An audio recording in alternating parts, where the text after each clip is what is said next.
Olá pessoal, bem-vindos ao podcast Onde a Coruja Lê. Eu sou o Rodolfo Rossi e estou aqui com meu amigo Juliano Amaral para inaugurar hoje a segunda temporada do nosso programa. Estamos completando um ano de produção e gostaríamos de agradecer a todos que participaram direto ou indiretamente desta iniciativa. Me lembro como se fosse hoje o dia em que nós nos arriscamos pela primeira vez a discutir e debater de maneira pública os nossos conhecimentos na área de letras. Pois bem, para celebrar então este novo marco que se inicia, decidimos retomar o educador Paulo Freire para nosso debate. Vamos falar sobre o livro Educação e Mudança, publicado pela editora Paz e Terra em 1979. A obra foi escrita durante o exílio de Paulo Freire, que durou 15 anos. Na visão de Moacir Gadotti, livre docente pela Unicamp e diretor do Instituto Paulo Freire, que produz o prefácio desta obra, o nosso pensador ele não é um intelectual acadêmico, como de costume.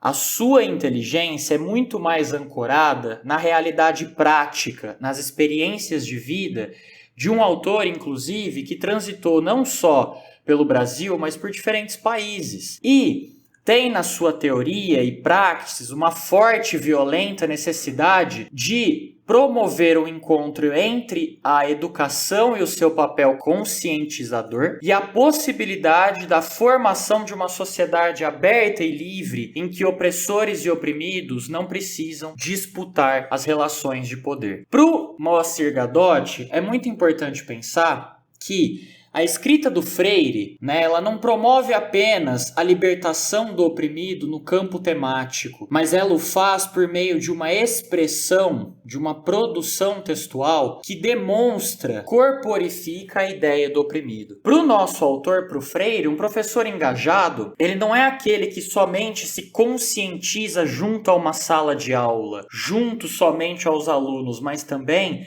com toda a massa social que divide este tempo histórico de atuação. Por isso, pouco importa se a corrente teórica do nosso autor do Freire ela é marxista ou cristã.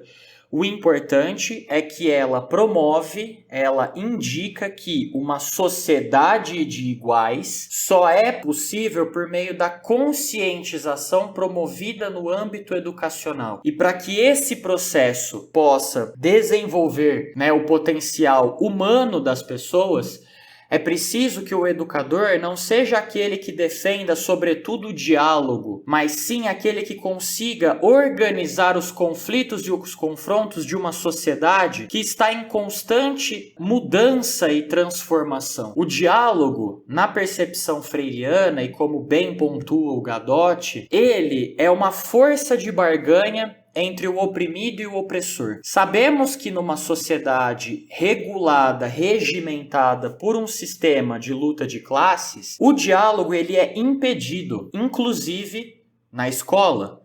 Por isso, muitas vezes, não só o diálogo pode solucionar as questões, mas também a percepção de como se dá o confrontamento, o choque entre diferentes visões de mundo. Portanto, o professor ele passa a ser um mediador desses conflitos e mostrando para os alunos que é possível pensar em opções e possibilidades, há, portanto, a sinalização para as transformações fundamentais que regulam o tempo, os processos sociais e históricos do homem.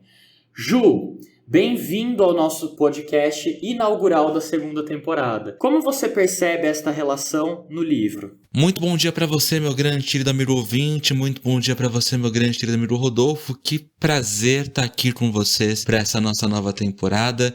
Bom, no primeiro episódio, ele já dá um pouquinho desse vislumbre sobre como essas questões vão se relacionar dentro do livro, O primeiro episódio, chamado Compromisso do Profissional com a Sociedade, ele vai fazer um percurso ali pelo significado de cada palavra a respeito dessa frase, Então, ele vai partir para uma ideia de que a escola, ela é um espaço que está entre a idealização do diálogo e a concretização, a crítica de fatores científicos. Significa dizer que a escola, ora ela está repleta de ideal, ora ela está repleta de tecnicismo, de muita ciência, de muita informação. O que acontece? Essas duas esferas, em muitos momentos, elas não se complementam. O que a gente tem que levar em consideração é que Freire vai defender uma escola que fale dos dois, que defenda valores, que defenda ideais, que crie condições para essa caminhada humana, que é a caminhada da aprendizagem, que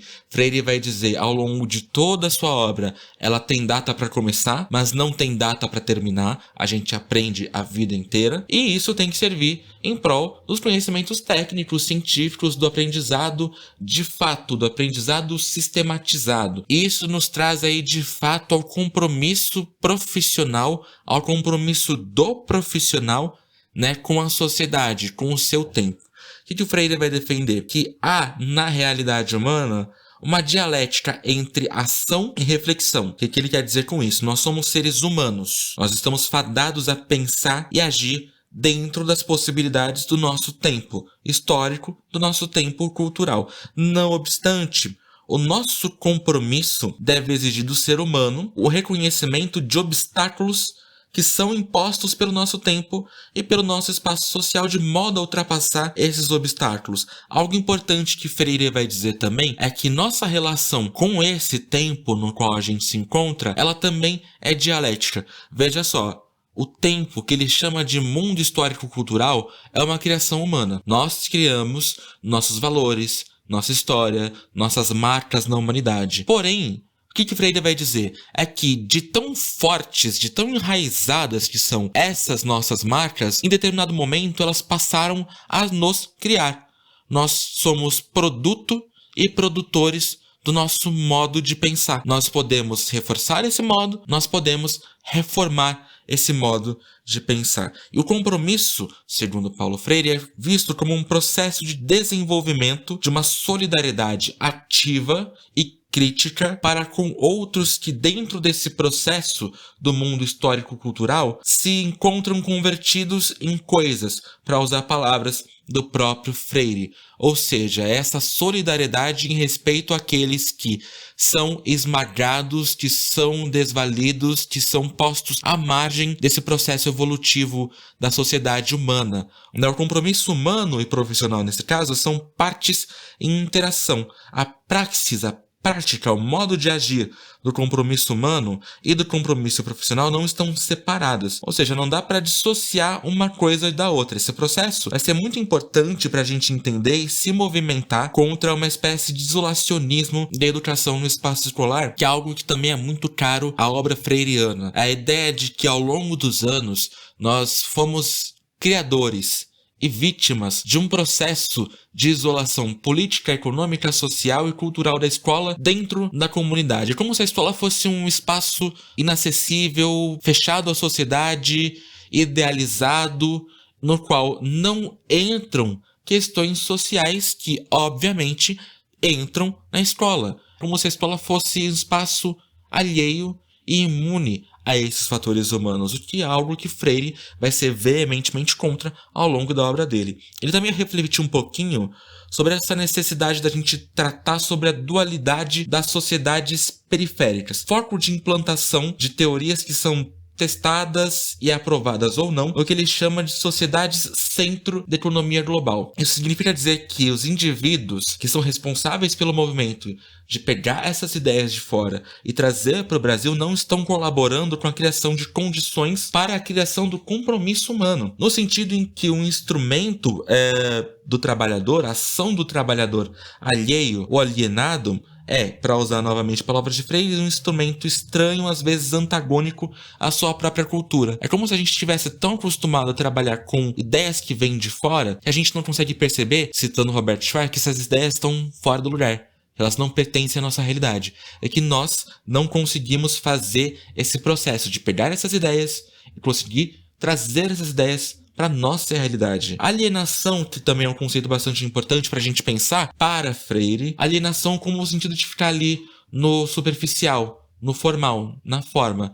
O que nós temos a ver com isso, nesse caso, dentro de uma sociedade que é vítima desses modos de pensar, que é vítima desse modus operandi, que simplesmente importa a teoria de fora e não faz nenhuma adaptação para a nossa realidade, é perceber esses obstáculos que são postos pelo nosso mundo histórico-cultural, lutar contra eles e aí criar condições para que outros, esses seres coisificados, essas pessoas oprimidas pelo sistema, possam criar condições para que elas também lutem contra essas amarras. Acho que é bem interessante a gente falar um pouquinho sobre isso, Rhodes, porque isso vai ser um guia básico para a ideia freiriana.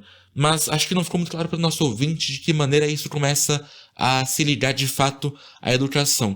Legal, Ju. O Freire vai dizer que a educação, ela faz parte de um processo de mudança social. Ela é uma força motriz para essas mudanças sociais. Primeiro, porque ninguém educa ninguém. O homem, ele vai ser o sujeito da sua própria educação. Porque, na realidade, nós estamos todos nos educando a todo momento. Vamos aprender até o último momento, inclusive com a morte, né? Então, veja, não há educados e não educados, né? Quer dizer, ele é erudito, o outro não tem tanto conhecimento. Não. Nós estamos nos nossos próprios processos de aprendizagem. Aprendizagem que, portanto, será eterna. Não há como isso ser diferente. Se você deixa de aprender, você vai se tornando cada vez mais complacente com a realidade ao seu redor.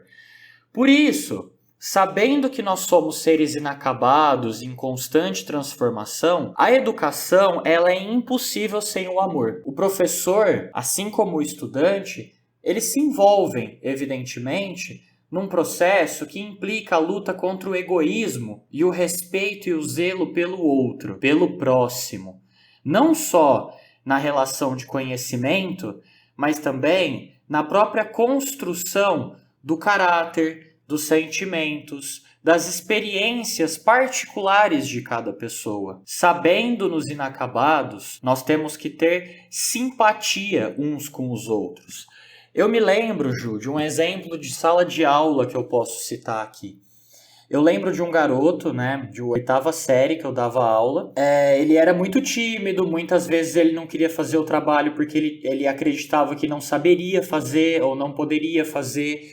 E em sala de aula, a gente, ao longo das conversas, ao longo dos debates sobre os assuntos que surgiram não só no material didático, mas também nas relações, nas experiências, esse aluno conseguiu perceber que a sua voz não só é legítima, como ela é extremamente poderosa. E essa libertação para ele foi muito emblemática, né? Ao ponto de ele cada vez mostrar um desenvolvimento, uma desenvoltura e um desejo pela participação efetiva na realidade na qual ele pertence, isto é, mostrar que ele é capaz de interagir com os conhecimentos e com as relações que surgiram no ambiente escolar. Isso mostra, né, isso dialoga diretamente com a ideia freiriana de que a educação ela não tem que estimular uma espécie de adaptação, né? Quer dizer, o meu aluno não precisou se acomodar a um modus operandi, agir de uma maneira esperada, mas sim ele teve que acessar as possibilidades de existir. Portanto, a educação ela deve ser um caminho transformador e não de resguardar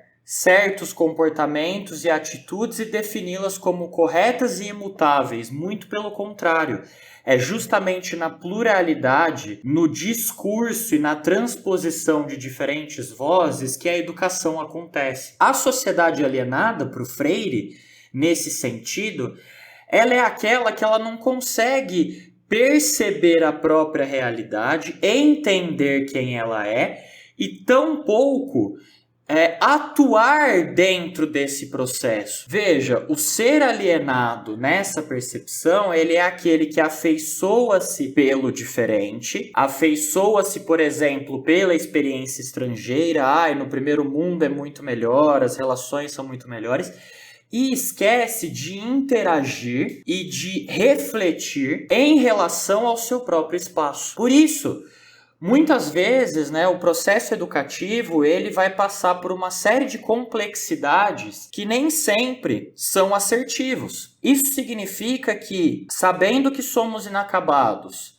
sabendo que estamos passando por processos de conhecimento e reconhecimento, não só individuais, mas coletivos e estruturais do mundo e da história que nos forma, nós temos que entender que a escola e o educador, eles têm um papel fundamental na vida das pessoas, que é apresentar a essas pessoas o fluxo e os ciclos da vida e da experiência humana que são processuais e transitam de uma esfera a outra de tempos em tempos. Ju, isso é bastante importante para a gente pensar as práticas do educador em sala de aula, né? Como que você pode fomentar essa nossa percepção?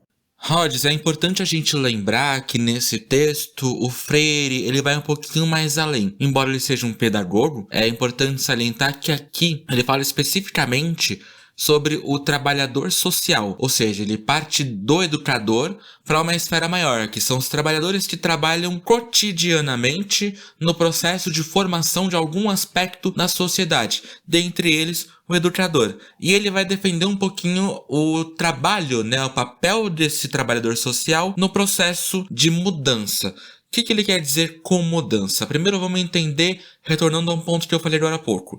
Freire vai dizer que nós somos criadores e criaturas de um mundo histórico-social, mas a partir de dado momento ele se torna maior que nós. Então a gente passa a ser criado, moldado pelo nosso mundo histórico-cultural. Freire vai dizer também que dentro de uma sociedade, dentro de um mundo histórico-cultural, existem duas forças constantes, a mudança e a estabilidade.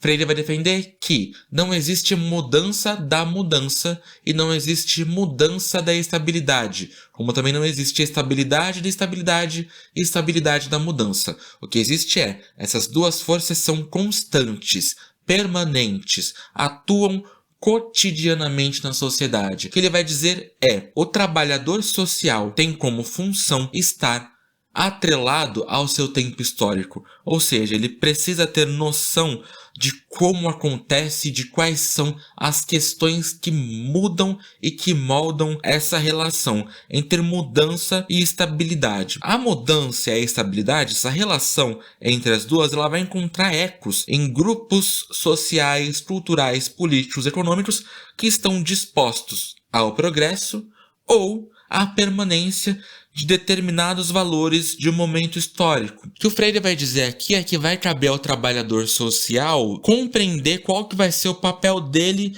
nessa questão, sendo um sujeito da mudança dessas estruturas que movem um mundo histórico-cultural. Atenção à palavra que apareceu aqui, sujeito.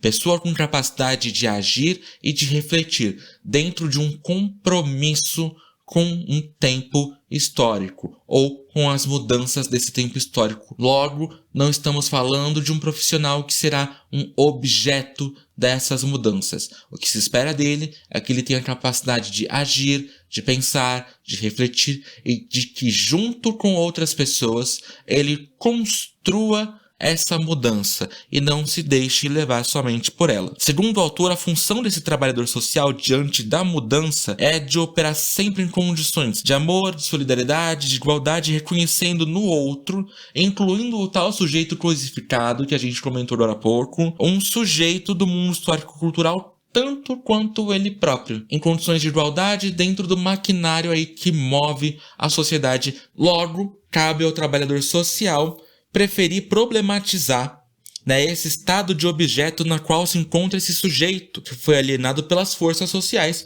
do seu tempo histórico, ao invés de reforçar o estado de objeto no qual esse sujeito foi colocado. Logo, cabe ao sujeito alienado, em processo de desalienação, tornar-se um sujeito com a sua própria mudança, um sujeito que trabalha com a sua mudança em prol da sua própria mudança, ao invés de ser um objeto da mesma. Percebam então que cabe ao trabalhador ser sujeito das mudanças sociais, sujeito das mudanças que operam aí na questão do indivíduo alienado, para que esse indivíduo se torne então sujeito da sua própria história, sujeito do seu próprio modo de pensar e de ver a realidade. Continuando, o Freire vai dizer que a praxis, ou seja, a prática, o método de um trabalhador social, vai ser inerentemente guiado pela sua posição em relação às forças de mudança ou de estabilidade. Ou seja, esse trabalhador, vencendo ele próprio os obstáculos que atrapalham aí a tomada da consciência crítica do sujeito, vai restar a ele orientar as práticas dele, tanto na sua vida pessoal quanto na sua vida profissional, de modo que ele tome a posição de sujeito ou da mudança ou da estabilidade, assumindo ou uma postura progressista em prol do progresso do modo de pensar social, ou assumindo posição de estabilidade das marcas vigentes. Bom, tudo isso vai fazer parte de um grande processo que é uma marca-chave da carreira de Paulo Freire, que é quando ele vai de fato atuar no espaço pedagógico, tendo todas essas reflexões aí como base para fundamentar a sua prática, a sua praxis. O Rodolfo pode falar um pouquinho sobre elas pra gente, né, Rodis? Claro, Ju, vamos lá. Veja só, o Freire vai dizer que o homem tem uma vocação de ser sujeito, inclusive da sua própria história, e não um objeto. A gente tem que ter uma percepção de que aquele que transita pelo espaço educacional, aquele que aprende no espaço educacional, é aquele que torna-se capaz de refletir sobre as suas próprias condições espaço-temporais. Isto é, consegue promover uma percepção crítica do seu meio, das relações nele estabelecidas e da sua autopercepção. Por isso, o método freiriano, o método que foi desenvolvido nos anos 60, depois erroneamente empregado pelos militares de maneira neutra, e a gente sabe que o próprio termo neutro que foi citado pelo Freire, ele é uma incoerência nesta teoria, porque não dá para ser neutro no espaço educacional, A gente tem que assumir posturas, posicionamentos, sobretudo políticos, A gente tem que entender que aquele ser que não consegue ter toda essa dinâmica, ele não vai desenvolver, aquilo que hoje a gente divide, quando tratamos de alfabetização e letramento, ele não terá tampouco a parte técnica da alfabetização, bem como a parte interpretativa do letramento, Então, o Freire, o que ele pensou, em algumas etapas para o processo educativo dele? Ele desenvolveu o seguinte: é preciso que a educação seja ativa, dialogada, crítica e criticista, ou seja, que ela coloque o aluno como um ser atuante no espaço, que ele perceba os dilemas e as contradições deste espaço e que ele consiga não só dialogar em meio a esses dilemas, mas também tornar-se crítico e criticar, de acordo com as suas percepções e com as suas opções frente ao mundo. Para isso é preciso um conteúdo programático na educação. É preciso que ela consiga dar conta de uma série de itens que adentram o processo educativo, que integram este processo em prol ao desenvolvimento de uma consciência crítica. Para a gente perceber como isso funciona, nós podemos citar as técnicas, por exemplo, da própria linguagem, da aquisição de linguagem, É preciso saber adequar-se, à codificação, a toda a construção social da linguagem, bem como produzi-la de maneira adequada, de maneira com que seja possível integrar os espaços, integrar as percepções.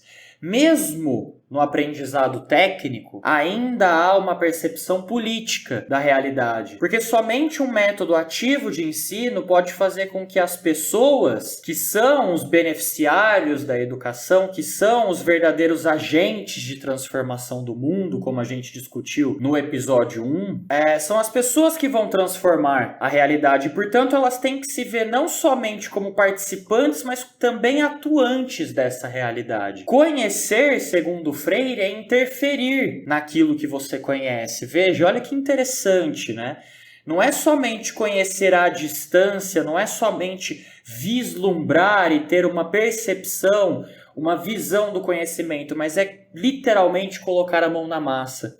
integrar esse conhecimento, lidar com ele, relacionar-se com o conhecimento.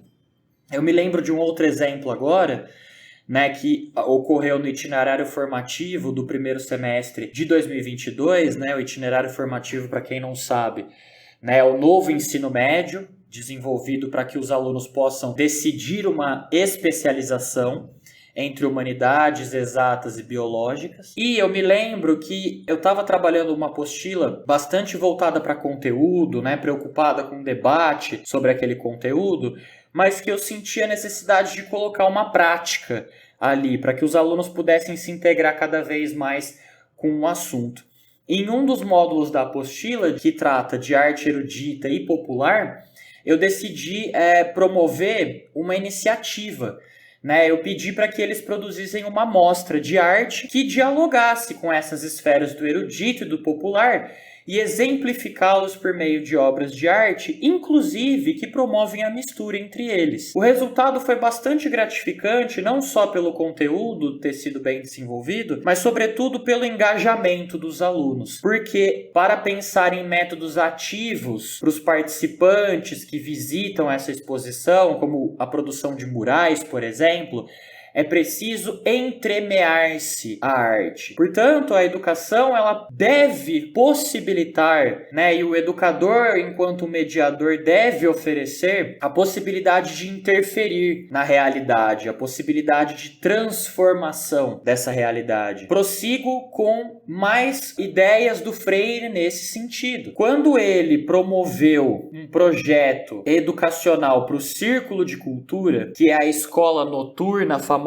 escola noturna em que os adultos analfabetos vão em busca de uma oportunidade de aprendizado, né, ele percebeu que a alfabetização ela deve ser um ato criador, porque é o próprio analfabeto, auxiliado pelo educador, que vai buscar soluções para os problemas da sua realidade imediata. Veja, no primeiro episódio, citando mais uma vez, nós falamos da curiosidade epistemológica, que tanto o professor como o aluno devem cultivar. E o Freire se deparou muitas vezes com essa necessidade de conhecer o mundo, esta ânsia de conhecer o mundo. Eu me lembro de um exemplo aqui do nosso livro, né, Educação em Mudança, em que um aluno analfabeto paulista dessa escola do Círculo de Cultura escreveu que ele gostaria de aprender a ler e a escrever para que pudesse mudar o mundo. Veja, a afirmação deste analfabeto nos mostra que a educação ela é um tesouro inestimável de fato, e esse reconhecimento se dá sobretudo por aquele que tem o gosto, o desejo de aprender para que possa intervir. O Freire, ele coletou esses dados do Círculo de Cultura por volta de 1 mês e meio, 2 meses, e ele foi percebendo, à medida que o projeto avançava, que era possível promover uma educação de qualidade no Brasil e que fosse capaz de não só ensinar as pessoas a ler e a escrever, mas também que as pessoas pudessem se sentir seres pensantes, atuantes. E isso, em uma realidade do subdesenvolvimento, é tudo, gente. Afinal, nós temos que lidar com a imaterialidade e uma série de dilemas históricos e sociais que carregamos que nos impedem de superar certos entraves e condições de dominação, de exploração das massas e assim por diante. Seres que se veem como atuantes, esses sim são capazes de transformar a sua realidade e, além disso, terão a coragem para fazer tal movimento. Acho que o legado do Freire, aquilo que ele nos deixa de muito interessante, é a ideia de que a educação, aliada às mudanças em prol do desenvolvimento, ela é capaz de fazer com que as pessoas sejam cada vez mais, né, e se afeiçoem cada vez mais com a ideia do igual, do semelhante, da troca de, claro, experiências diferentes, mas de seres análogos, que buscam um objetivo coletivo e social de respeito e harmonia. Amigo, eu sempre gosto muito dos exemplos que você traz, porque eles contextualizam tudo isso que a gente vem lendo sobre Freire, sobre a prática e a nossa necessidade de ter uma prática que seja alinhada aos processos de mudança social e alinhada também às necessidades dos nossos estudantes, né, que trazem uma bagagem muito grande, muito gritante de fora e que demandam a contextualização dessas bagagens dentro da realidade escolar, que mais uma vez não pode estar isolada da sociedade na qual eles vivem. É sempre bem interessante ouvir seus exemplos.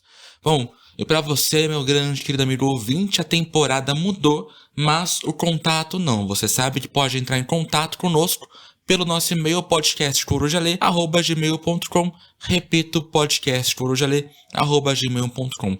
Grande prazer ter vocês conosco no nosso primeiro ano, viu? Espero que vocês continuem conosco no nosso próximo ano. Grande beijo, grande abraço. A gente se vê no próximo episódio. Até lá. Tchau, tchau.